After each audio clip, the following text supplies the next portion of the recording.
So I've started the stream. I Okay, didn't. so the stream has started. I started it, but it Okay. hasn't gone live yet because you have to do it in the control panel of your No, channel. no, it's Cause gone live. It's gone live. We're oh, alive. all right then we're live. Well, I Yeah, hope I hope it it's just unlisted. popped up.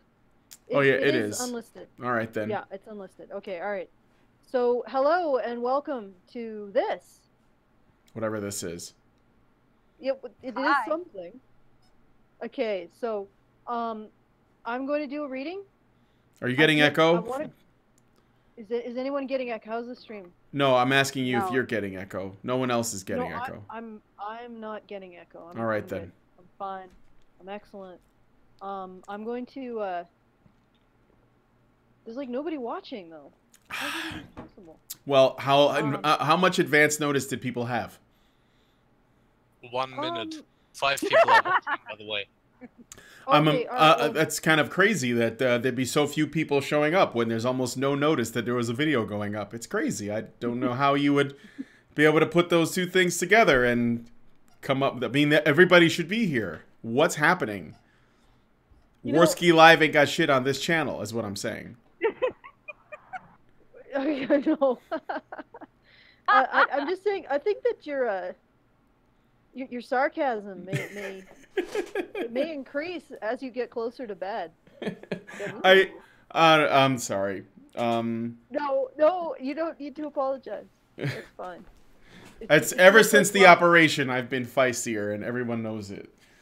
I don't know. It's like when they removed the testicle, sarcasm. and it's just. No. Sarcasm feels like love to me. Okay. Sardonic. Anything with a bite. Yep. It's biting. That's good.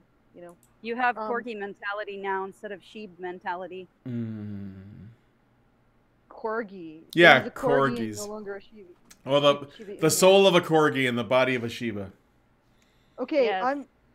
I actually have my tea. I wanted to go fetch it before the stream began, and this actually started sort of as a surprise stream. Surprise! Because it just sort of popped up, and there was no. It just. So do you have to make tea? No, I don't have to make it. I just have to go out into the hallway and then into the main room and then fetch it. All right. It'll probably take much less time than me explaining it. Does everybody in our trailer park, like, does everybody have access to this chat? You know what? Just go. Just go, Yes, and I I'll. do. Okay. Yes. All right. Because there are people asking. That's why. And Nicole or whatever. Nicolison does not know what a Direhawk stand is. So. Oh. All right, I'm back, and I'm with my tea. All right. It doesn't take much time at all. All right. You couldn't do that before? No, I was doing something else. Ah, okay. Okay. I was actually doing voiceover work for the next installment of Deprogramming Women. All right. So this is titled "Men Are Doing Mental Health Right." Maybe men are. What did I title this? What if men do mental health right? All right. This is still in a draft stage. What the hell is with the squealing? Or is that sirens? It was it sounds like it was a siren in the background of somebody's thing. Someone's being arrested. Someone lives in the hood. That's fine. It was a fire truck. It's a fucking fire truck. Jesus Christ. Okay, that wasn't Luga. That was. Oh no, it was Luga. Okay, all right. So, Campaign Against Living Miserably, ex-CEO Jane Powell says, speaking of the findings, and these findings refer to findings on men's mental health, Calm's chief executive Jane Powell said, the research underlies that so often their own worst enemies, men need new rules for survival. Outmoded, incorrect, and misplaced male self-beliefs are proving lethal, and the traditional, strong, silent response to adversity is increasingly failing to protect men from themselves. Do you have like a dun-dun-dun, Brian? Dun, dun, dun. Oh, I haven't. I have to yet to add that to my thing. It says that we're coming in really quiet. I'm gonna try and raise the volume here for All you. right, do you guys need me to read the first paragraph again? No, no, it's not unlistenable. It's just low. All right, it should be better now. Go ahead. Okay. All right. Anthony Durrell, let me know if it sounds okay. Go ahead. Okay. Okay. So let me. I don't want to miss any of Calm's great wisdom, so I'll read it again. Calm's chief executive Jane Powell said the research underlies that so often their own worst enemies, men need new rules for survival. Outmoded, incorrect, and misplaced male beliefs, self-beliefs are proving lethal, and the traditional strong, silent response to adversity is increasingly failing to protect men from themselves. Dun dun dun. That was me, guys. That wasn't Brian's sound effects. Men need to talk before they hit a wall in crisis or feel that they're at the end of the road. She added, the normality of women freely discussing their troubles is undoubtedly a factor in declining rates of female suicide and underlies the need for a gender-based strategy in suicide prevention. So far, government and society has failed to act on this self-inflicted yet preventable slaughter of our husbands, fathers, brothers, and sons. Calm is a feminist-founded men's mental health initiative. Calm believes that it's toxic masculinity, the expectation placed on men by other men that men be stoic, that they regard themselves as responsible for solving their own problems, that they look to themselves for solutions. It's toxic masculinity that's to blame for men's current mental health crisis and suicide epidemic. I think the logic goes men objectify women, which leads them to disparage women's ways of knowing, which further leads them to not avail themselves of women's superior methods of mental health management. So if men could just respect women more than they respect other men, they would stop killing themselves so much. I'm going to offer an alternative perspective.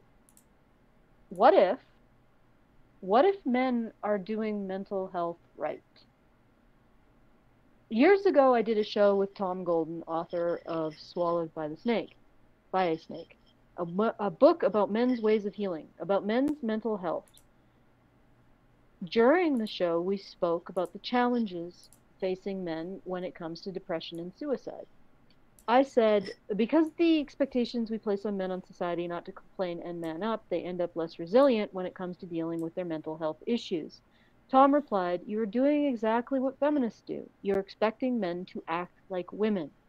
I dropped the subject because I didn't want to get into argument on air, and I believed I was right, that my interpretation of why men are struggling with mental health issues was exactly the correct one. But what Tom had said stuck with me like a sliver in the back of my mind. 1.5 years ago, when I was campaigning for funds to purchase our studio space, the Badger Cave, I spoke about Calm's approach to men's mental health and how telling men who are struggling with mental health issues that they are doing so despite being offered every boon, benefit, and privilege of our male-centric society is deeply damaging to their mental health. But I still figured I was right. Men are being forced by society into a role of stoicism and blame, which was harming their mental health. I just thought it was feminism doing the forcing. It wasn't until recently, in an argument on Twitter that started when Irate Bear tweeted to me the following: "I hated the honey badgers before it was cool." I forgot about my history with Irate Bear. When I first encountered him on Twitter, he wanted me to tweet an endorsement of feminist founded and led Calm. That's when I did the whole original video on Calm. I refused and instead tweeted the politically neutral cafe from Canada, in part due to the quote I read from Calm's founder, Jane Powell. This time, in my exchange with Irate Bear, I think we finally found some common ground. Irate Bear eventually said that the reason why he felt suicidal was because of all of the standards that had been placed on him by his friends and family. And then I said, please consider, Irate Bear, that by making men responsible for all the ills of society and everything that's oppressing women, feminists are actually holding men to an even more ridiculously high standard of responsibility. And there's one thing to hold you to the standard of responsibility, get a job, be presentable, finish your education. move out. And it's another to say, yeah, you're responsible for everything bad that happens to women ever and in history. And you're also responsible for fixing it. After that, I thought more deeply about the fact that men hold each other to what are mostly concrete and observable goals, compared to the ludicrously unachievable goals that feminism holds men to, being responsible for all the ills of society, smashing patriarchy, ending toxic masculinity, etc. Holding people to standards with clearly defined metrics is actually a cornerstone to developing a healthy sense of achievement. In that sense, feminist men's mental health initiatives are replacing these kinds of defined small scale standards: clean your room, get a job, finish your education, be presentable, engage responsibly with your community. Small scale standards intended to improve the lives of individual men and the people they live with impossible sweeping gestures that men can only fail at because they have no metric to judge success with, except feminist approval. Questioning the insanity of replacing small scale standards of responsibility for men with the feminist version, I had a sudden startling thought. What if I've been wrong all this time and men do mental health right? Not just when it comes to giving each other achievable standards, but every aspect of mental health, including how they relate to each other and themselves. Maybe this so called crisis of men's mental health really isn't a crisis of men's mental health, but a result of men dealing with more life stressors overall than women. I started to look for information on any kind of study that controlled for the level of mental health stressor and compared populations of men and women with the same stressor to see if I could find confirmation that my insight had merit. I found a study on doctors. When women who, when doctors, male and female doctors who have essentially similar levels of stress, all doctors have to deal with counseling patients who may be at the end of their life. They might have to say something like, you have 6 months to live. So there's a very common mental health stressor that is standardized for both male and female doctors. They have to perform their duties as a doctor. When you look at that and you control for the level of mental health stressor, women commit suicide 2 to 3 times more often than men. So you add one additional mental health stressor to women, that of being a doctor, and they're starting to commit suicide several times more often than men. Like I said, men are doing mental health right.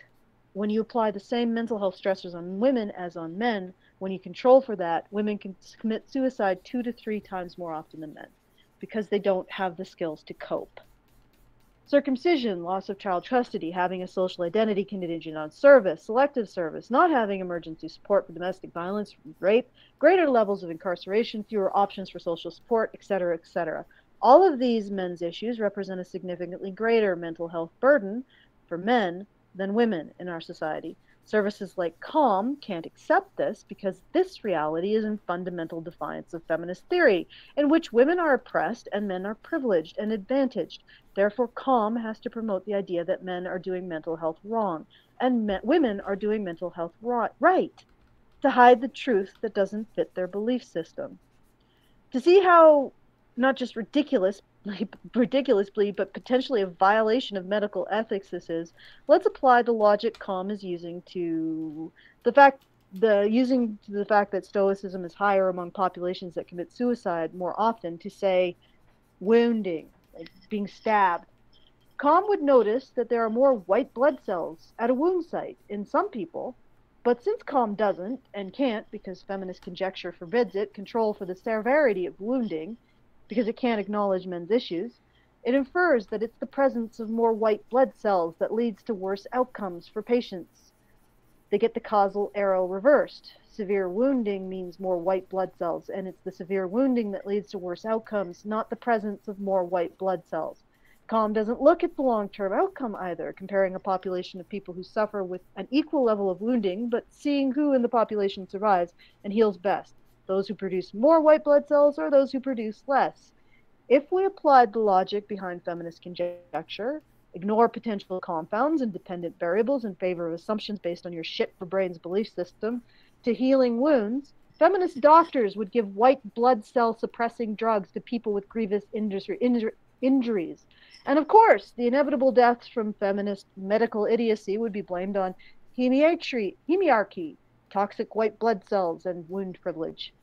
So if men are actually doing mental health right, of course they're going to resist calm trying to make them do mental health wrong.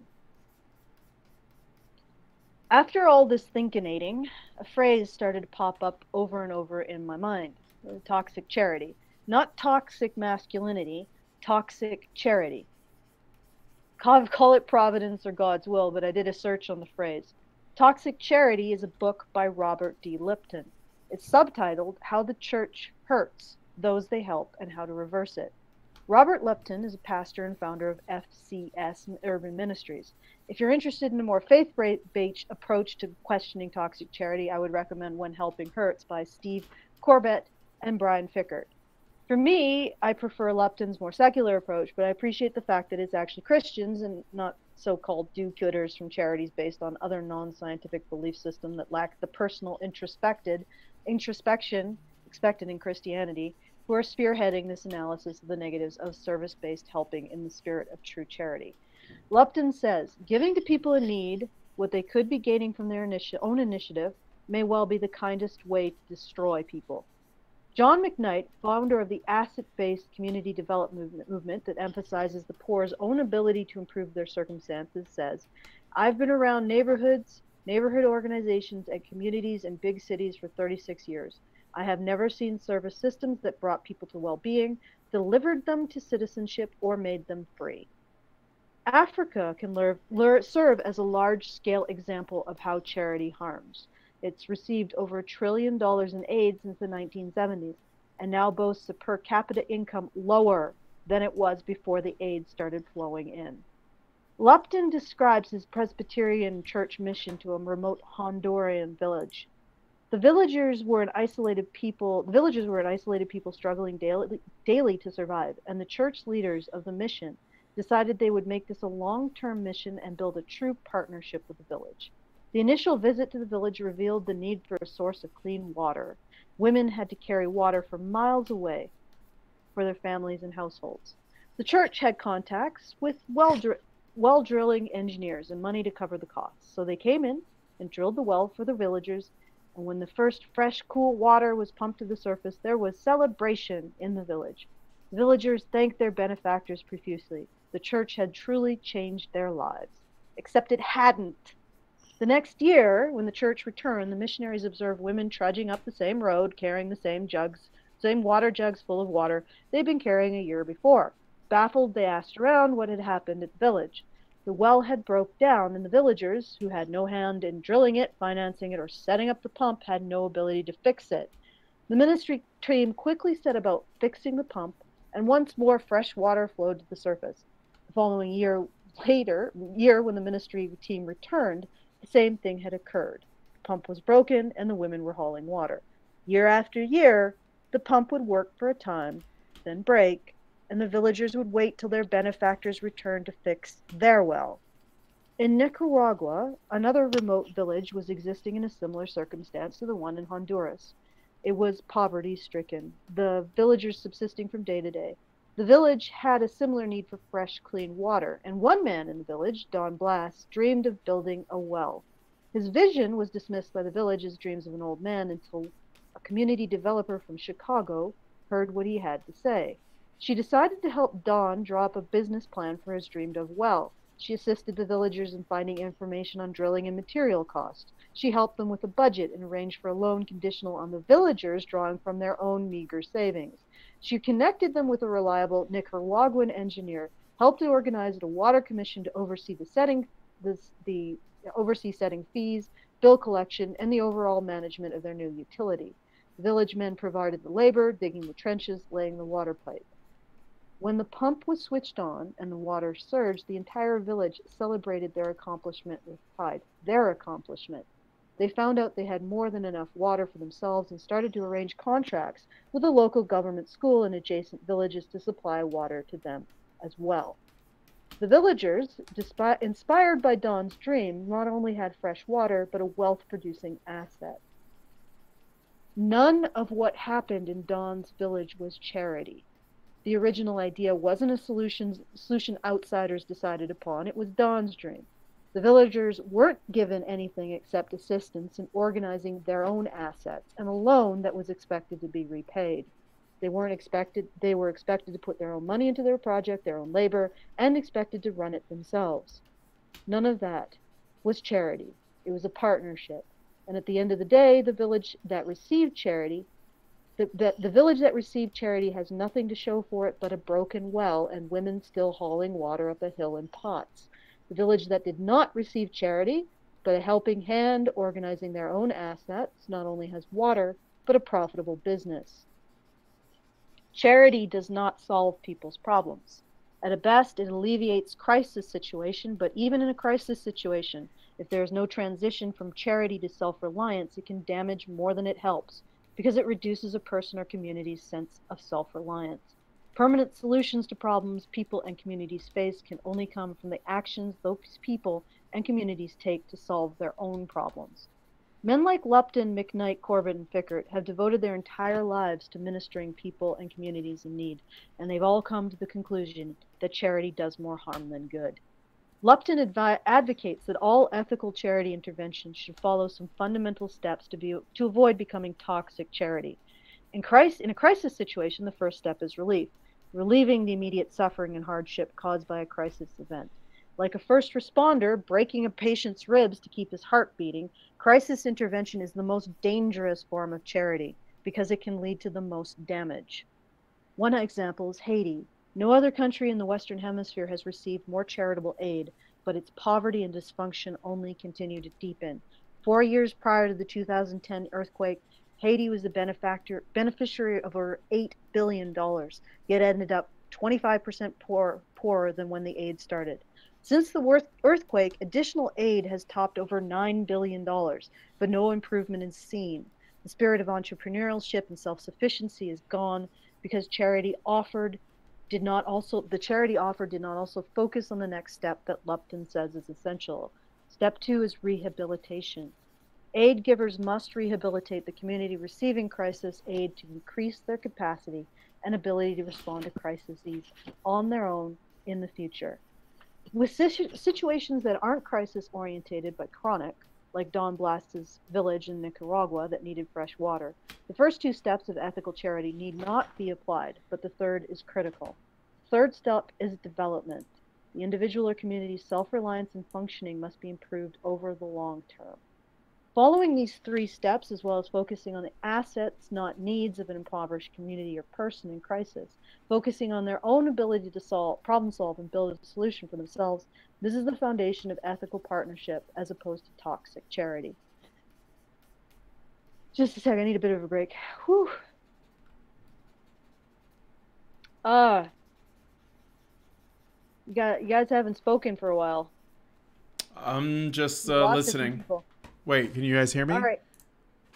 Oh, Yes. okay, I'm not muted. All right. Yep, I'm listening. You lost some people? It's all right. So. Just keep going. Just keep powering through it. All right. The show must go on. Just listening. Just listening. That's all. Okay.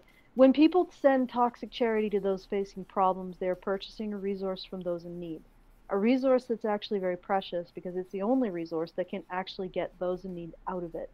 Do-gooders are not just purchasing feel-goods, they're also purchasing a sense of superiority, a sense that they have a more effective presence in the world, a greater ability to solve problems than the charity cases they're helping, with their goodwill. In the process, they're stripping the objects of their charity of their sense of dignity, self-worth, and strength. Those who question toxic charity call this poverty of being. They emphasize how people in poverty describe poverty not just as a lack of material things, but a lack of ability to do for oneself, or a lack of belief that one can do for oneself, a lack of belief that you can solve your own problems and make your life better. Toxic charity only makes poverty of being worse. While CALM is good at getting a good rate of engagement when it comes to its emergency relief helpline, it isn't seeing any success when it comes to its workshops for men. CALM attributes this to men's stoicism, their desire to see their problems as their own responsibility, and aversion to relying on others for an ongoing mental health solution. Setting aside the fact that the last time I looked, one of the workshops they offer men is pedicures and self-care. Essentially, men are avoiding comms workshops because they recognize them for what they are, toxic charity. Com, instead of wising up to its failures and reconsidering its approach when serving a population that rightly resists toxic charity, instead doubles down on shaming men by saying that men do mental health wrong, and in doing mental health wrong are weaker than women. It sort of feels like they're just manipulating men using what they call toxic masculinity, actually. It may be this desire to engage men with ongoing workshops is well-intentioned, if absolutely monstrous in execution. It may be that COM isn't attempting to get repeat customers so that it can indoctrinate men into its ideology, and it genuinely believes it's pursuing a long-term solution to men's mental health issues. It may be that COM genuinely believes men could be helped by adopting the superior coping skills of feminist women, without secretly delighting in the idea that each male convert emphasizes the superiority of feminism. Maybe. Regardless of their essential motivation, conscious or unconscious, the reality remains the reality. COM's long-term intervention strategy, if successful, will take men with mental health concerns, will make men with mental health concerns into dependents who rely on COM for their continued well-being, thus ensuring COM's fat government grants and corporate pork long into the future. They want to turn men into women because women have so successfully and profitably been subjugated by toxic charity into lifelong dependency. Just as we imagine COM as medical doctors using their own batshit theories to justify giving critical care patients with horrible wounds white blood cell suppressing drugs, let's now imagine COM as a ministry attempting to improve the situation of a poor community. Let's imagine a proud working class community experiencing a downturn in the economy. There's job loss and significant social and emotional stress, but our little community is facing it with the spirit of helping each other out, focusing on what they can solve of their own problems, and a good dash of silver lining thinking, emphasizing how stoically endured hard times make people stronger. They're busy tightening their belts and identifying ways to improve their situation in the short term. Some of the community members are falling and suffering more than others, but those that are doing better are supporting that those are doing worse, not by giving them resources that don't exist for anyone, but by focusing on what they can do to help themselves and encouraging their independent bootstrap thinking. Into our little community of can-dos comes COM, the ministry of teaching poor people that they suck. The first thing that COM does is point to the individual members of the community that aren't doing as well as the others and tells the community the reason why they're not doing that hot is because all of your coping skills are terrible. COM is here to tell you that your poverty is not due to an economic downturn outside of your control. It's due to your toxic behavior. Fact is, you guys need to learn to complain about your issues. You need to learn not to be stoic in the face of adversity. You need to see COM as a solution to your problems, not yourselves or your relationships to each other. If you reject COM's charity, if you reject COM's welfare, you're responsible for the economic disparity in your community. When I frame COM's intervention in this way, it becomes obvious how toxic it is. You might even say evil. When I look not at COM's emergency relief lines, but at their workshops in conjunction with their policy of promoting toxic help seeking as a solution to individuals' problems, it starts to look like COM might be trying to find or create another exploitable source of victim livestock in men struggling with mental health issues to justify their government grants. Of course, can you mute, Brian? Because it's just the cross thing is really... Of course, that's exactly what they're doing with men because they refuse to acknowledge that men could suffer more mental health stressors than women. And because of that, they can't acknowledge that men could actually be coping just fine. Charity can't change the most damaging thinking of all, that your problems are someone else's responsibility because you don't have the power to help yourself. This is what men jealously guard, and rightfully so. Men don't want to give up their sense of control over their lives, that their outcomes are a result of their own efforts. And there's something even more sinister about all of this, because there is a group that has definitely fallen into the trap of toxic charity, a group that's spiraling more and more into what those who question toxic charity call poverty of being, the inability to center the self as a source of comfort, betterment, and achievement. Women. Women are regularly targeted by predatory charity. They are told lies about their victimhood in order to turn them into products for so-called helping industries. They're told more lies about their solutions to their problems, all of which center around developing more and more poverty of being in women. Because the more women feel like they can't fix their own problems, the more toxic charity can justify its own existence, like a tick sunk deep into a wound it created to feed off of. And that thought makes me doubt myself, because what if what I'm doing to men is toxic charity? What if I'm doing everything wrong by bringing attention to men's issues? Or working for a world that cares about men in the way the world, quote unquote, cares about women? I've been called out by numerous commentators, called out for turning men into a new victim class, told I'm making men out to be weak, and that any man worth his salt would reject what I have to say. I've always treated these commentators with a certain amount of contempt and irritation, but now I have to ask, are they right?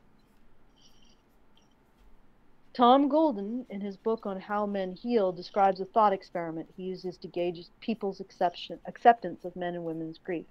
He says, actually, I'm going to take a drink of tea now. This is really long, guys. I'm sorry. He says, imagine you have a reservation at your favorite restaurant, and just as you're ready to be seated, you notice a woman crying with her head in her hands at a corner table. What do you do? What do you think? Now imagine that woman is a man and ask yourself the same question. Invariably, people would express concern and a desire to comfort the woman. But for the man, they said they would be leery of him, that he must be drunk and should be avoided. Tom uses this thought experiment to illustrate how people respond differently to men and women's sadness, and to show how men's grief is stigmatized. I'd like to offer another interpretation. Bystanders are not encouraging poverty of being in men. They're respecting men's autonomy and the power a man has to effect change in his own life and tend to his own well-being. So by talking about men's concerns, am I stripping them of their coping mechanisms? Am I disrespecting them? Am I failing to grasp the essential part of what makes them unique from women? Recently, I watched Thor Ragnarok, and the character arc that Thor went through, ending with his decision to sacrifice Asgard as the place to save Asgard the place to save Asgard the people, really stuck with me. Thor is set on his journey by the death of his father, Odin, who tells Thor that Thor's stronger than him before he dies, and his death unleashes Hela, goddess of death and Odin's firstborn, on Asgard. Hela arrives at her homeland and immediately devastates all resistance, declaring herself queen. In the meantime, Thor is thrown across the galaxy and must find his way back to defend his homeland from his sister. Throughout Thor's adventure, he's constantly referring himself as the strongest Avenger. He and Hulk share a sometimes friendly, sometimes not so friendly rivalry over who is strongest. But in the climax of the movie, both Thor and Hulk are handily defeated by Hela, who outclasses them both in sheer physical might. Thor's story is about coming to understand what Odin meant when he said Thor is stronger than himself. Odin didn't mean physically stronger or more powerful. Thor eventually realizes he's no match for Hela's destructive power, so he accepts his defeat at her hands and unleashes Surtur, the demon that brings Ragnarok on Asgard, a destructive force even more powerful than Hela. It's a humiliating defeat for Thor, his home, his father's legacy, his kingdom, going up in flames as he watches helplessly. Strangely enough, humiliation can be our greatest teacher. It rips away false pride, but endure it, and in its place comes a kind of strength that comes from the wisdom of knowing yourself. Thor was stronger than Odin because he could lose. He could let go of the past and choose the future. He could sacrifice his own desire to be seen as the strongest. He was stronger than Hela because he could triumph over himself. When I took Professor Peterson's personality test, I had an interesting result for agreeableness. Basically, I was average in agreeableness. But the reason why was because while I have high in compassion, I scored almost 0 for politeness. I care about people, but I also don't tolerate their bullshit. It's not in me to offer toxic charity. Take me as I am, and I'll give you the hard truth. Yes, men have issues because they're men. Yes, men have vulnerabilities. You're not always strong, and women have strengths that men do not. And it's these strengths made irresponsible that are currently tearing everything apart, like Hela in Asgard. And yes, all of these facts are humiliating. There is a limit to your strength as men. There are forces stronger than you, and the face those forces wear is female. To treat men like charity cases would be to continue to peddle ego-preserving lies about their capabilities, their influence, and the scope of the problem they face as men. Not in that. It's not in me to do that. Zero politeness, total honesty. You can't save everything. Your identity is the strongest, the world you grew up in, you can't save these things. You can't fight the feminine destruction cratering the West, but you can choose to partner with women who are willing to put strength to your service. Valkyrie. What you can do is let go of winning, of being the strongest, and set Hela and Surtur against each other. If you're listening to me now, you're not a charity case. You're tough enough to bear witness to men's issues, and most men can't. The rest of the world can't look at these issues without screaming like little girls and running away pissing their panties and hiding behind lies and snake oil. Yet you can. You can stand up under the emotional barrage, the existential horror that cripples others. You can face a lack of strength, and others shaming you for lacking strength. Strength is a matter of perspective. In our society, a strong man is one who responds to the negative sum game with a feverish drug compulsion. He saves women like a mindless puppet, jerked along by the strings of his own ego, and the need to be perceived as strong. That's what our society regards as strength. It's more like being able to be manipulated. But that's not true strength. True strength is facing your vulnerabilities and weaknesses and turning them into assets. Thor knew he couldn't fight Hela, and by embracing that, he figured out how to beat her. You're not seen as strong because you introspect, you deliberate, you doubt. Maybe you even realize how toxic charity is to women. Your ability to doubt yourself is a strength in a world that needs to doubt its convictions because those convictions are going to destroy it. Your ability to see the data others refuse to look at is a strength in a world ignorant to its own undoing. You are not a charity case. Far from it. You have strengths our world can't begin to understand yet. Can't understand, because your strengths exist outside of everything they think should work. So I'm not offering you charity. I don't think you'd want it anyway. I'm offering you a partnership. When I was first trying to fundraise for the Badger Cave, I said build to fight, fight to build. You've got the fight, you've got the strength, you've got the grit, you've got the assets, and I've got the development plan. Every act of resistance has to start somewhere, some space, no matter how small. Help me build a place where these narratives of male blame, toxicity, and denial of the issues men face hold no sway. Help me build a space that defies toxic charity and the negative sum game. Help me build a place where mental health is approached from principles of ethical intervention rather than predatory charity. If you're listening to me now, if you're listening to me now, I'm sorry, my voice is going and need more tea. If you're listening to me now, you have the ability to withstand the terror of being under fire, which means you are the only one I can ask to help me build under fire. If these issues make you feel hopeless and broken and humiliated, then help me build. Replace your feelings of hopelessness with strength and purpose. Tom Golden says that men heal through doing. They heal through creativity, through building, through honoring. So what I'm offering is the power of a pack, a place to build a community as it builds you. And I'm asking you not just to participate in building a community as it builds you, but to create a motivational system inclusive of men's issues. A motivational system that solves the negative sum game, a motivational system that could possibly have the carrying capacity necessary to replace our current one that's imploding. What do you say? You want a partner? Being able to bear witness to men's issues is like being able to stand up under constant fire, fighting through that recognition to build.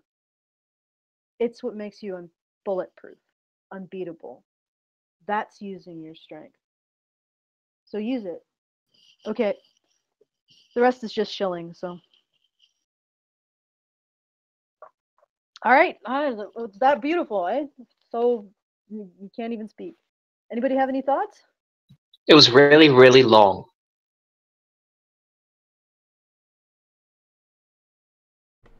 That was at least 20 minutes, right?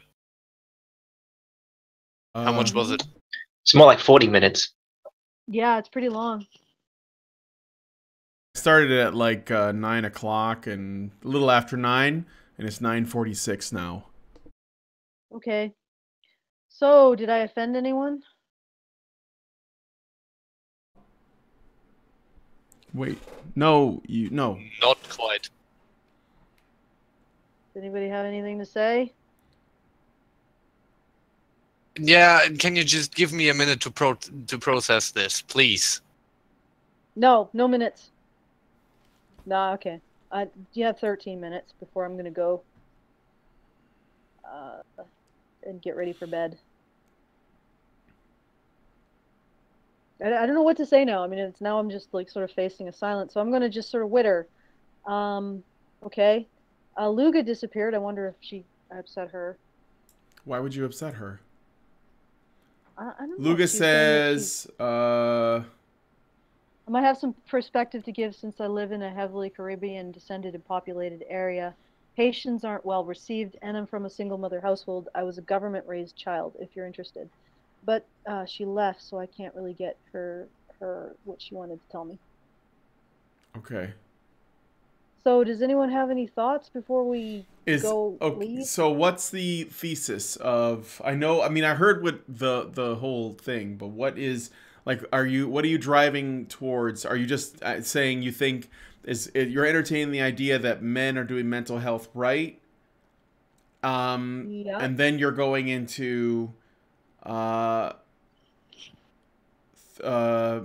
men's, with the Thor Ragnarok thing. It sounds like you're going into the, what is it? The illusion of male strength, the male vanity thing, maybe. Yeah, a little bit, a little bit. Yeah. Basically the thesis is that men are doing mental health right because they're facing more mental health stressors than women. So when you control for mental health stressors, men actually hold up better than women do Right, because they're going through more, and because they're going through more. So the real mental health crisis really isn't going to be solved by making men do things like women. In fact, that would probably just increase the rate in which men commit suicide. It's the real mental health crisis would be solved by actually giving men the services that they need and solving the problems that they face. Um, so that's part of the thesis. And then the other part is that, based on this idea of toxic charity. So the reason why men are doing mental health right is they're preserving their belief that they can solve their own problems. And that's what's being taken away from women. But yeah, based on this idea of toxic charity, I've been asking myself, am I doing everything wrong? yeah. And then I come to the conclusion that no, I'm not doing everything wrong. Okay. Because I think that these are legitimate Because of issues. course you would. Oh, okay. Do you think I'm doing something wrong, Supernovi? No, no. I just Well, that's the thing. I'm working through the potential that I am doing something wrong. And if I did find out logically that I was, then I would change my approach. But it doesn't seem logically that I am, unless that didn't come forward. And the reason why is that these issues are real, and we do have to address them. That's why men are suffering the mental health issues they are because of these issues. It's not because they're doing mental health wrong. It's because they're dealing with more stuff. If we want to actually reduce the rate at which men are committing suicide, then we have to deal with the issues that are causing them to kill themselves. And you're not building them a well. And yeah, well, that's the question. Am I building them a well? And the thing is, I don't think I am. And the reason why is building them a well in this instance would be to lie about the issues that are being faced and continue to promote a narrative in which men don't face issues.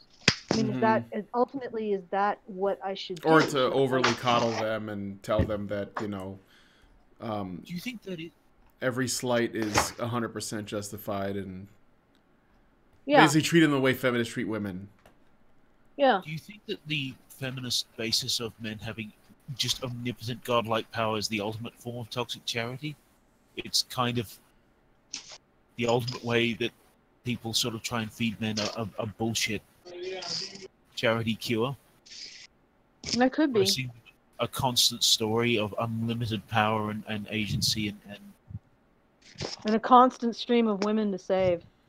yeah. Instead of challenging that whole notion of even, because the thing is that in this case, what we would be constructing would be a way for men to move past that identity of defining themselves in terms of women's service and saving women, which is actually a very painful process. And at the end, the hope would be a greater level of autonomy, of emotional autonomy. So it wouldn't be building a well. It wouldn't be building a well for men. It would be teaching men to build their own well, which is their own identity, at least somewhat more autonomously, because it's never going to be completely autonomous, but a little bit more capable of not being as manipulated by the narratives that govern our society. And that'll help with the mental health issues. Yes, I think it will, because, well, the thing is that feminism is becoming its own freaking mental health issue, because it's replacing these more concrete expectations and sense of responsibility for men with patriarchy theory, male privilege, and toxic masculinity. How do you smash a patriarchy? How do you check a privilege? Yeah. How do you detoxify a masculinity? Like, well, yeah, that's one thing I've always wondered. I don't know. They can't even describe what what they mean by patriarchy. It's always society exists. yeah, Smash society. Go back to living in on the savannah. yeah. It's these vague metrics that all they do is create a sense of guilt and keep men in a state of constantly looking for feminist approval. And that is a manipulation of men's identities. It's actually, I think, the way that men are rendered helpless. But the problem is that in order to really face the fact that trying to obtain this ideal of strength is rendering you helpless, or making you putting you in a position where you can't see solutions. And that's where the Thor Ragnarok thing comes in. He spends the whole movie talking about how he's the strongest Avenger. He's like obsessed with this idea of being perceived as being the strongest. And it isn't till he's able to sacrifice that desire to be seen as the strongest that the solution to his problems becomes apparent, and that he's able to master himself. Not master the world, master himself. And that's what I'm saying. By presenting these issues, yes, it's extremely difficult to look at. It's as difficult as Thor watching Asgard fall into fire and ruin for a lot of men to see men's issues, because it's an absolute and utter thrown in your face demonstration of your weakness. It's humiliating. And so most men will run away from that. They'll either just go inert and inactive, or they'll embrace feminist theory, or they'll just say things like, yeah, men should have all the rights. And when you say, well, can we just start with equal rights and then maybe you can go to superior rights? They just sort of shut down and call you a bitch. That's personal experience, sorry. Okay, I'm going to move away from that. Yeah, I've noticed you getting this from one person on Twitter called Jeremy Martin72. He sort of seems like that guy. Yeah, there's a lot of that, guys. Yeah, he's a bit of a wacko, but he doesn't seem to be that uncommon. Yeah, but I mean, to get on from that, it was that moment of allowing himself not to be seen as the strongest, or not to embody the strongest, that actually his strength of being able to master himself came out of that moment. But it was a humiliating moment. I mean, imagine being Thor, being the king of this land, and not being able to save it at all, being completely and utterly helpless. I think there was you talked about Hannibal. In your Deprogramming Women, you talked about Hannibal, how he couldn't really get past this. He couldn't face the humiliation of his father, which means he kind of just kept walking into the same trap. And no matter how good he was, he just kept walking into it. Well, he walked into a huge trap that he should have been able to see. And and there's no way he would have done that. But have you ever tried to find men who sort of went through the reverse process, where they were, in real life, they were beaten and sort of found victory in the fact that they could face that they've been humiliated?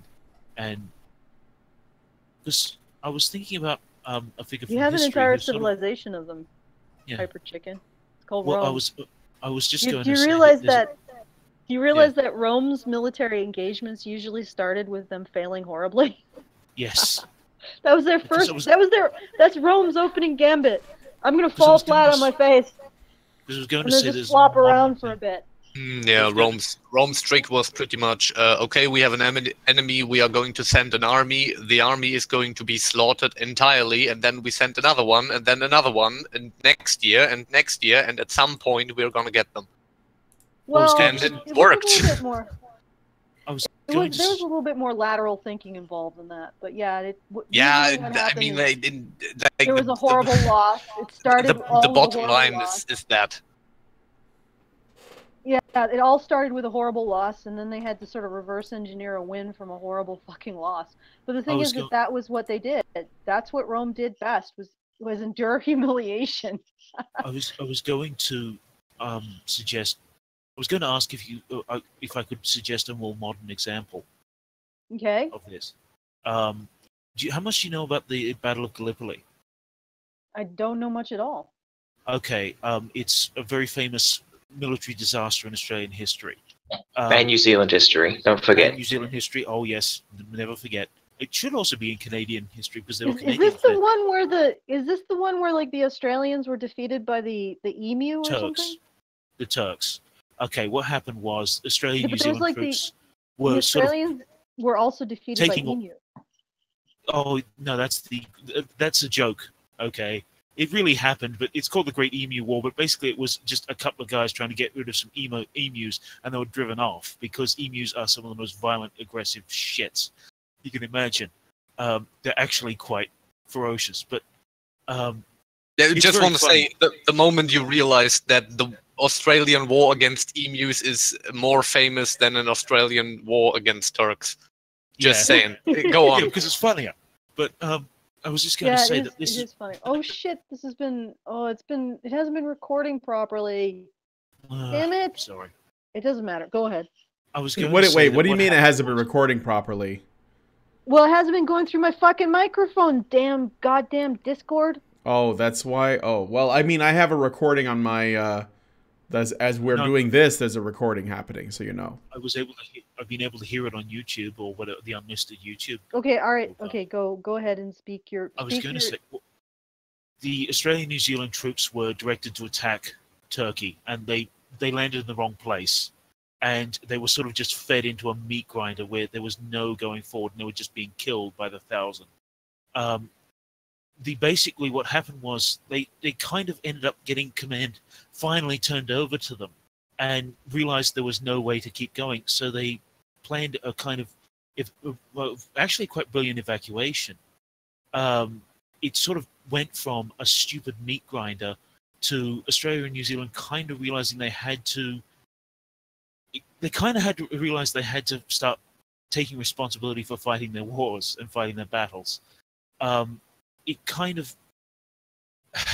kind of hard to explain, but it was a point where they kind of realized that they couldn't just keep taking orders from other people and keep acting like they had to start fighting and thinking for themselves. Basically, it's just kind of it's a case where you go from losing all the time to realizing, okay, I'm not explaining this very well, but it just came to mind with. Were they humiliated by the Turks? Oh yeah, they were basically just forming up lines and charging machine gun nests. It was just so they had to figure ridiculous.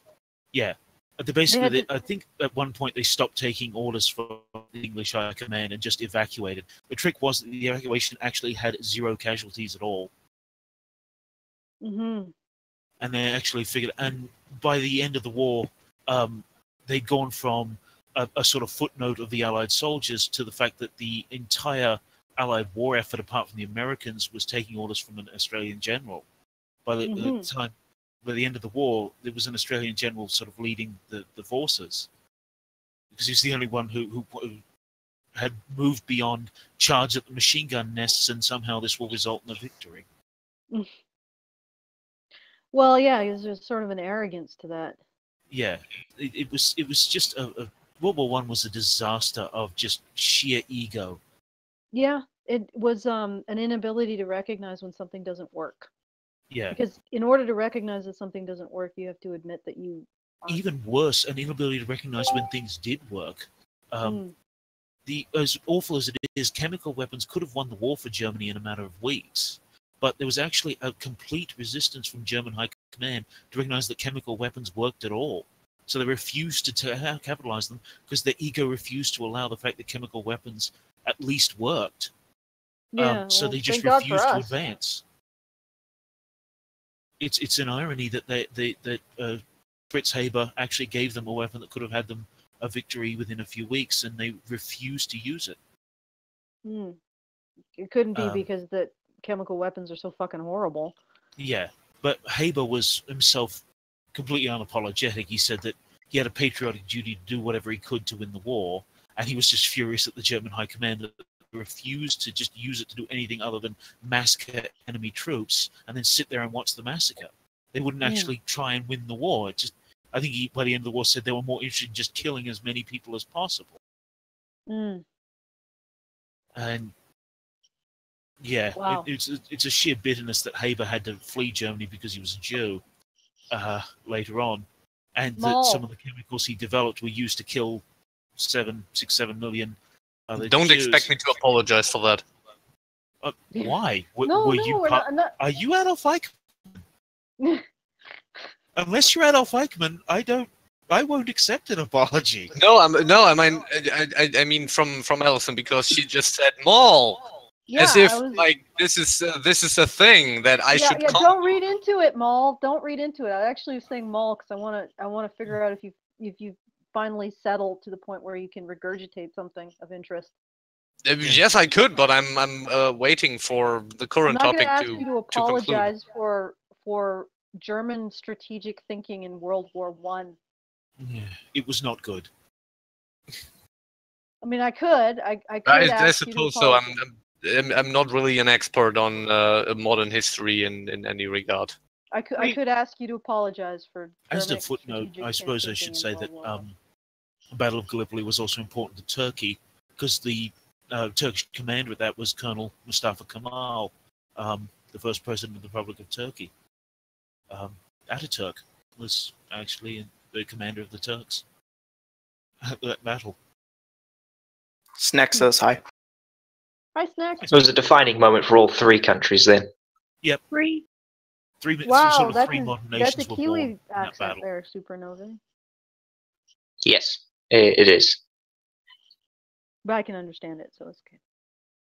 This is a bit of a So tangent away back from to it. the actual thing.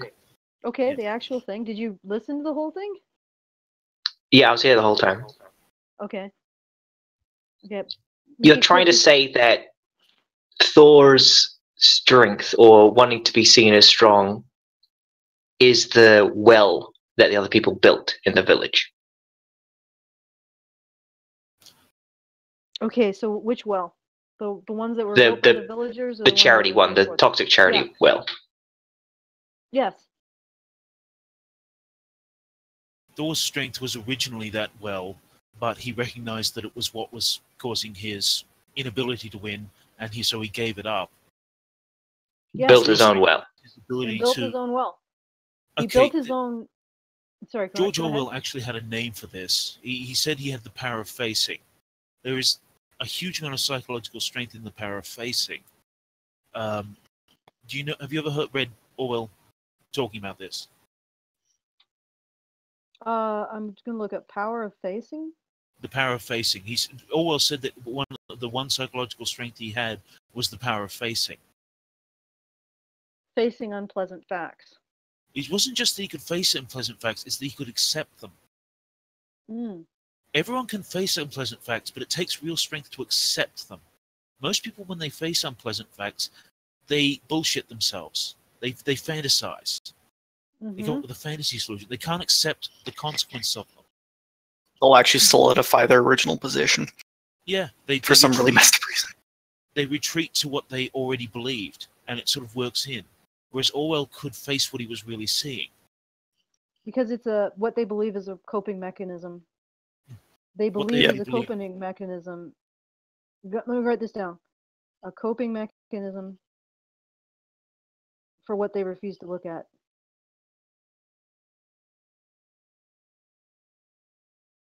So if you witness what you have a coping mechanism for, then what do? You go to your coping mechanism. That's why I don't know how the hell we're going to deprogram like male feminists, because their feminism is a coping mechanism for men's issues. We can just throw as many men's issues at a male feminist as you want, and he'll just become more of a feminist because that's how he copes. Napalm is the only way, and free helicopter rides. Not really. I Well, don't okay. think so. That's not really a cure. It certainly It's ends just a very effective treatment. Yeah. Look, the problem is gone. That's the definition of a cure. Yeah. Oh, Well, oh, it I is- see. Well, you know what?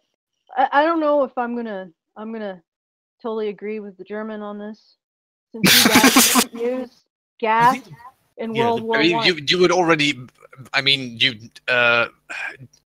were already aware that in my mind, obviously, a problem is a thing you go and kill, and then the problem is gone. I mean, Yeah, but this you didn't use all knew gas. that. You didn't use gas in World War One. Your This strategy. the problem starts with a question. A question about so the male feminist question is what we're discussing here. Yeah, until I'm going to go, because I was going to go, and because it's like 9 here, and I go to sleep at like 10:30. Oh yeah, you tired. Okay. Yeah, I'm actually not tired. I'll probably go home and play some Saber VR Beat. VR Okay. Saber Beat. Well, Which is- if that's the case, then you could stay, right? Well, I still want to go back. Three? What the hell? Why are you Three. leaving? Okay. All right. It's not often we get a chance Three. to talk to you about this stuff. And, well, it's- Okay, it's all right. interesting. All right. Jesus Christ. Australian with the guilt trip. Well, And the it's not a German guilt trip. with- I'm just explaining why they're a bit disappointed. We're not going to keep. Yeah, How would you Fucking propose we keep it? Australians. Fucking Yes. Australians with their guilt trips, and the fucking Germans with their final solutions to everything. And Actually, It's you say incredible. That, but that is actually one of the most nauseatingly unpleasant aspects of modern Australia. Is it's extremely sanctimonious. Okay. I'm just teasing you, by the way. Okay. Don't worry about it. Okay. Well, enjoy your I'll stay for a little bit longer, night but then. what is it you guys Stop want? being mean. I'll stop being mean too. I'll stop being yeah, mean. perhaps I could say what I took from what you just read. Okay, I'm bracing myself. Okay. Yeah, you're addressing an issue that I had in my head for quite some time now, which is your approach of just term it compassion for men. So whatever that entails in detail.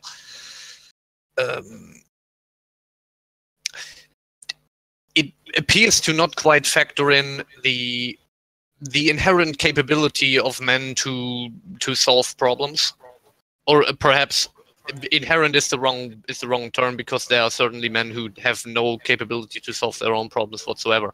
But let's just say, getting an echo from someone. Hyper Chicken. Yeah, that's me. Just a sec. Thanks. So I could say I'm regardless if I'm a man or a woman, I have inherent worth, and I need compassion, and I have a problem, and I need help. Or I could say I'm a sovereign entity.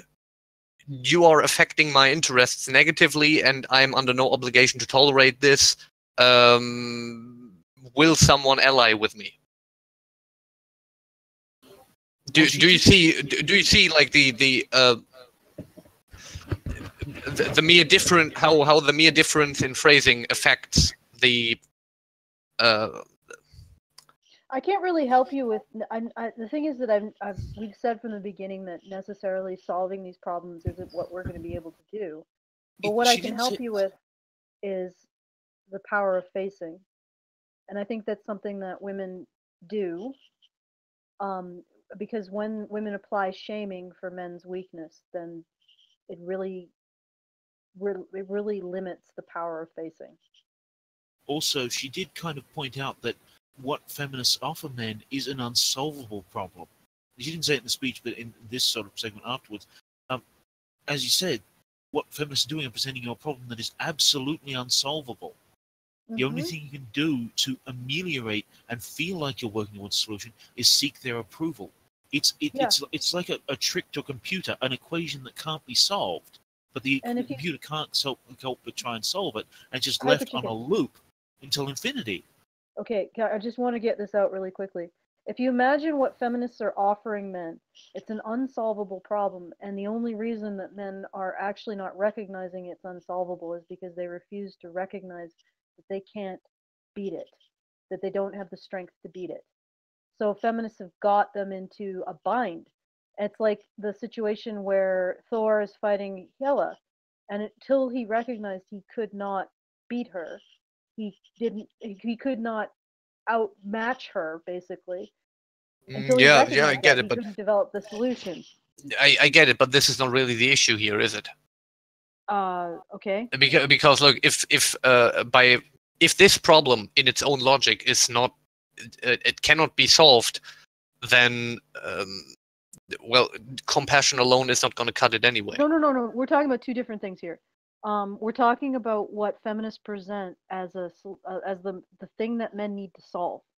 And what Hyper Chicken is saying is that it's an unsolvable problem. It's an unmovable force. What feminists create is a problem that no men or group of men has the strength to solve. But because men can't face the idea that they do not have the strength to solve it, they are trapped in the logic of feminism, essentially.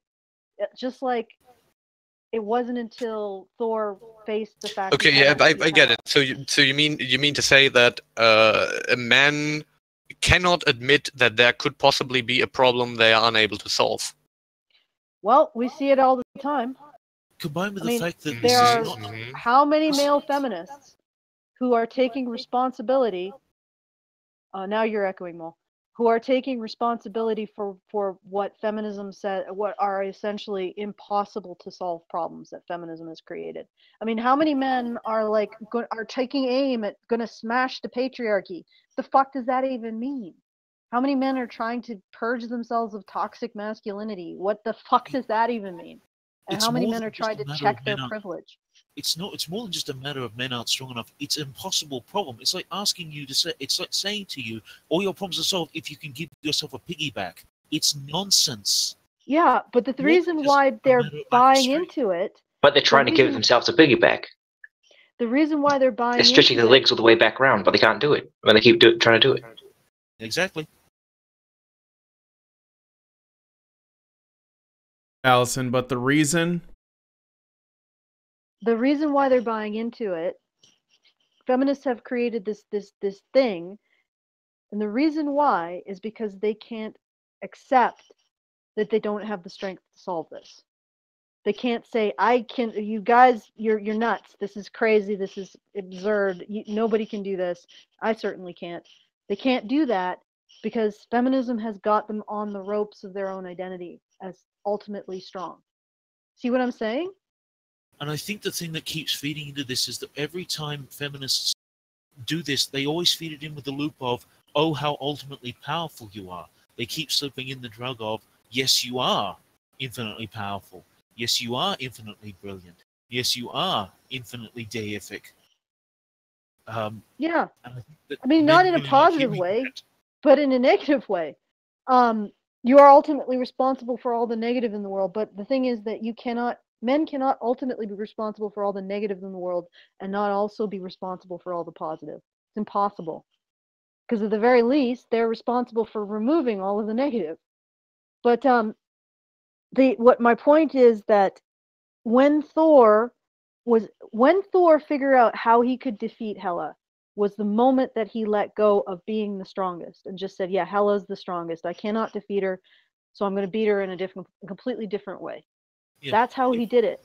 I could give a personal story about playing video games that often plays into this. If you play Diablo 2, you can sort of get trapped, as I do when you play the Barbarian, into a mode of, well, I'm playing the strongest character, I'll just bulldoze past everything, and then you eventually reach the point where you just start dying over and over, and then you sort of stop and you think, this isn't working. Isn't this character supposed to be a great strategist? And you sort of let go of the fact that, okay, it's a bit of a personal one, but it was something I remembered from playing Diablo 2 a lot.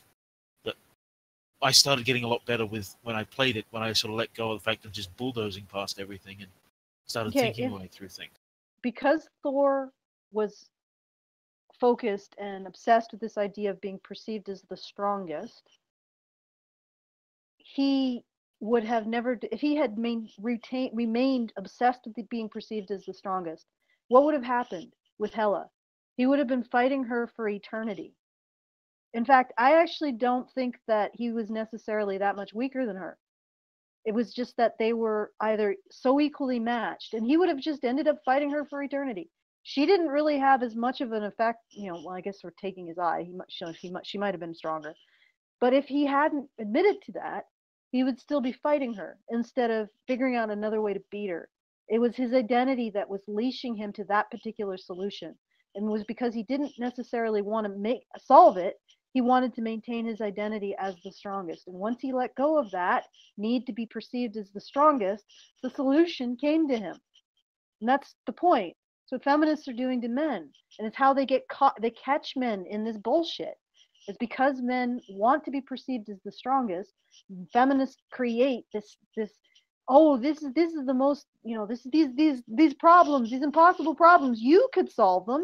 The only reason why these guys believe it and don't just throw it back in these women's faces is because they want to be seen as the strongest. I mean, if you didn't, the instant a feminist came up with this male privilege, toxic patriarchy bullshit, the men would laugh at them. That would have been the response like 100 years ago. Oh, really? We control everything, do we, ladies? Ha!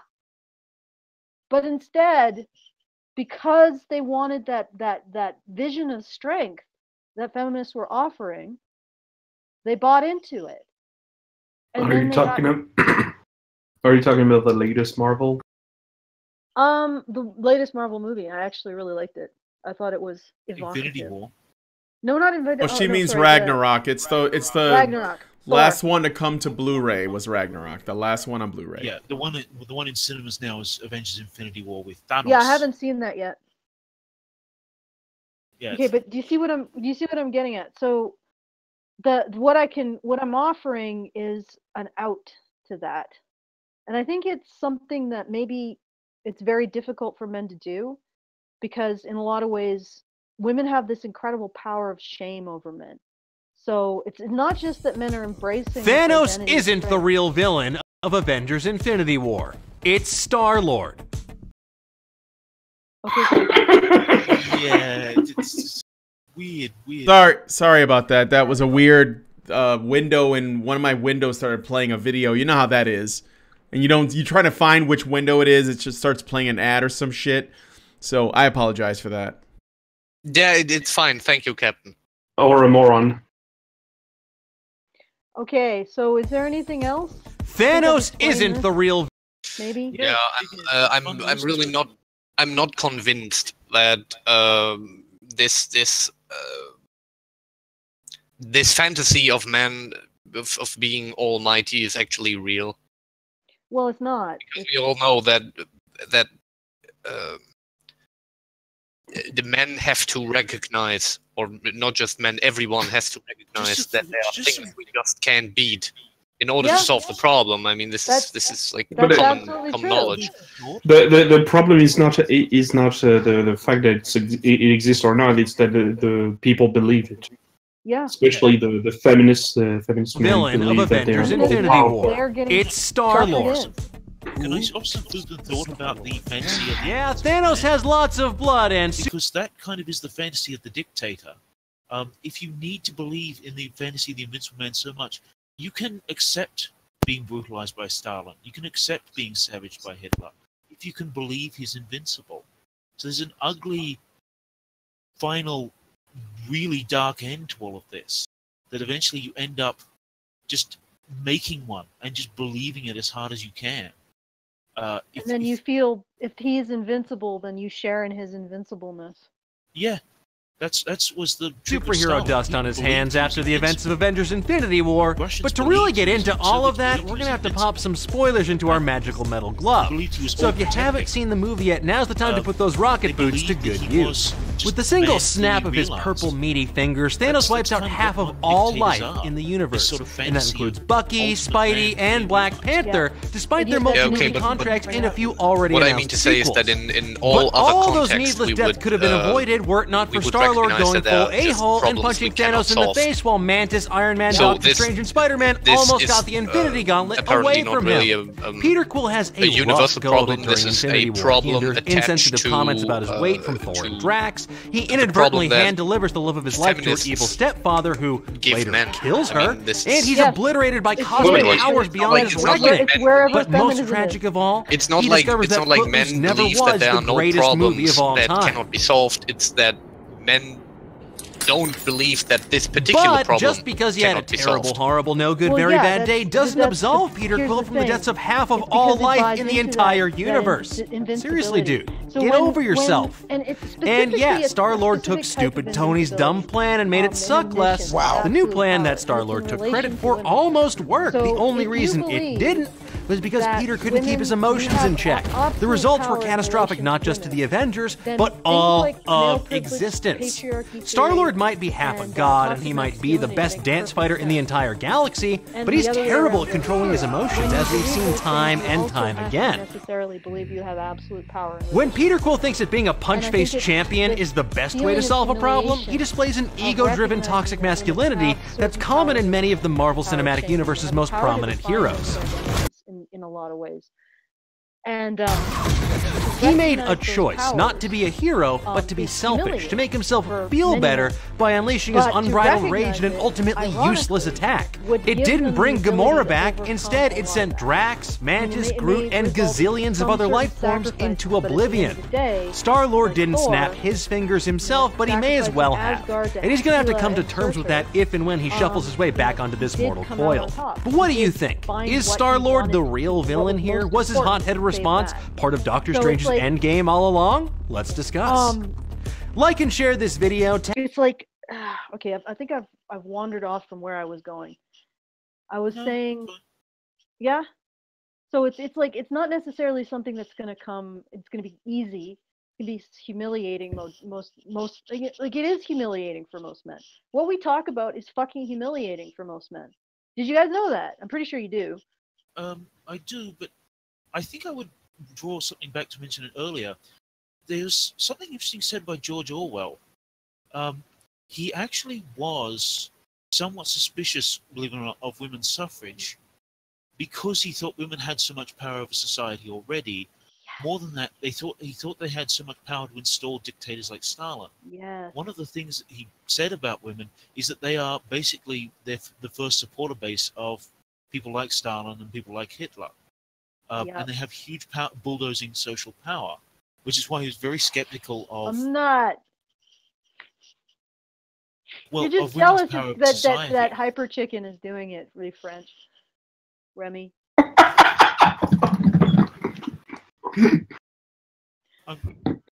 I'm sorry, am I boring you? No, He's not boring me at all. He's just Quite the opposite. Because Quite- that was yeah. something, that's always seen as something that was a pathological problem of Orwell's. But I think it's more the fact that even people who like Orwell, can't really accept one of his conclusions. They Yeah. still really like the idea that they have power over women. Yeah, they And- love the idea that And they to be have. perfectly honest, I think that they themselves just don't have Orwell's power facing, which means as much as they love it, they don't Okay, have his Remy? ability. Are you okay, Remy? No, I think he's eating like a. He's either doing one of his cubes or he's eating a loaf of bread or something. Very Pretzel. crunchy. Oh, You're, pretzel. you're eating a pretzel. I was close. Probably eating frog legs or a baguette. No, he's eating a pretzel. Or steak and chips. He's Code eating word for a baguette. pretzel, for fuck's sake. He just said it. So. I don't It's believe actually- him. It's actually very interesting to Read. It was interesting to read Christopher Hitchens talking about Orwell in a chapter called Orwell's Problem with Girls, and most of it is just pathologizing Orwell and why he was such a cranky woman hater. Instead of, did you even consider he was right?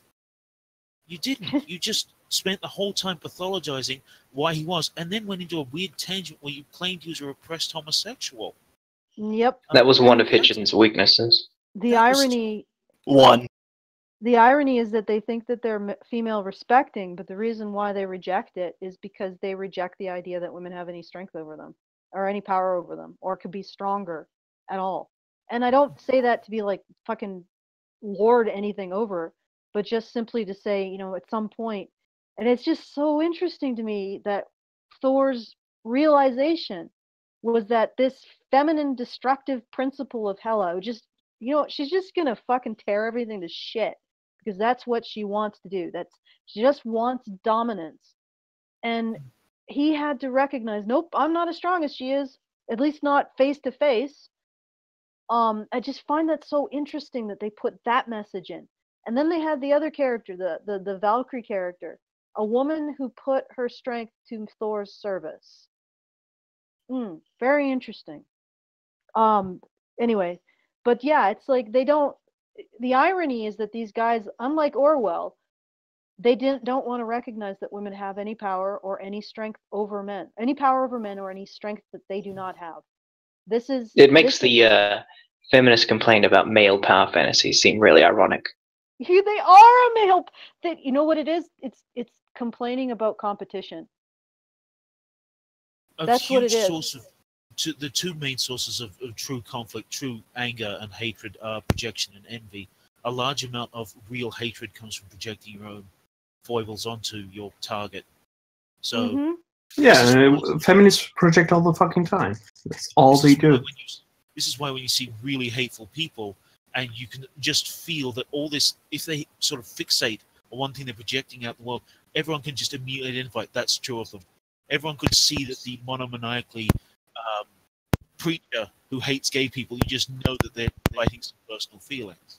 You also dehumanize. He's raped everywhere. You look at them and you say, you raped someone, didn't you? Projection is a huge part of real hatred. And envy is the other half of it. I think dehumanization is a core component. So the idea is that you can start building real strength by challenging these ways that you are manipulated by all this bullshit. Like challenging the ways that you're manipulated by your desire to be perceived in a certain way or to perceive yourself in a certain way. And that's, I mean, originally Thor's desire to be seen as strong would have led him to losing his battle against Hela, but because he resolved it and moved past it, he was able to beat her and save what was necessary to save, you know. And with Hannibal, it was his identity that blinded him to the reality of the trap he was walking into. There may be one example from history that is as strong as Hannibal, but it's pretty redundant. Hannibal's a great example. Is there? Well, what is the other example from history? Napoleon may serve an even more forceful example than Hannibal. It might be, but the thing is that there's after Hannibal is sort of the example, the original, I think. I mean, there was going to be more like that because you have the intersection of a person who isn't actually challenging himself. And the thing is that I know some people aren't really fond of the Romans, but they're fascinating to me because they had this ability to think laterally and to endure humiliation. If you want another example, still you can take the great General Cao Cao from China. Yeah, Prime Minister Cao Cao thought he was invincible, walked straight into Zhu Zhiling's ambushes, and just couldn't concede that Zhu Zhiling was a superior strategist. His ego would not allow himself that he was facing a superior strategist. And he wasn't able to think in the lateral ways that might have allowed him to learn from his enemy. Yeah, the best thing Cao Cao could have done is joined Zhu Zhiling. That was the move he had to make. The emperor was done. He'd been beaten already. Even after Cao Cao was ambushed and he was retreating, he reached a point and he laughed to himself that if Zhu Zhiling was really the great strategist he thought himself to be, there would be an ambush right here. And as the words came out of his mouth, the ambush was struck and Cao Cao was killed. Well, the other thing is interesting about Hannibal's example is that you can actually see in the political process of Rome the development of the method of moving past the kind of thinking that he represented. I wasn't trying to convince you to give up on Hannibal. No, It's no, actually I don't mind defending my. No, you my should give example. up on Hannibal anyway. I should. He only got like one elephant all the way there or something like that. Yeah, He one eats people elephant. like he's Agent Starling. What are the Romans? Just give up. What? What about the Romans? I just asked, what are the Romans? Never heard of them. Okay, fucking think troll. They're people who roaming around, you know. Yeah, Yeah, they people roamed lived around. They lived everywhere. They roamed. They had nothing to do with U.S. form of government. Incidentally, Nothing the to term Aboriginal was originally used to refer to natives of Rome, the Roman Empire. If you want a bit of a fact from history. Okay, so I referred think to Roman. can we wrap it up, because I'm sure Yes, Brian wants to actually go back to his own life. Yeah, I mean, I'm ready to wrap it up. Did you have any further questions of me, Brian? No, I think Maul said the stuff I thought about, and I know where you're going with this video. I guess we'll see what the response is when you. Is it going to go live pretty soon? Or No, not something? this one. This one is just a draft. I know. I'm gonna work on it You're more. still working on it. Okay. Based on feedback, I'll probably try to improve it. I'm All trying right. to figure out where I lost Maul, so I gotta pick up the Maul contingent. Okay. Figure out how to pick them up in Did the you actual lose me? video. Well, just the whole idea of, I mean, you were talking about how you were thinking about the same things that I was thinking about in this video, and Can I? I'm gonna stop the stream then. If you guys want to keep Sure. talking, that's fine. Okay, I'm gonna stop. yeah, the stream. sure. Yep. let's- I don't think anyone's watching, anyways. I think they're all in here. So.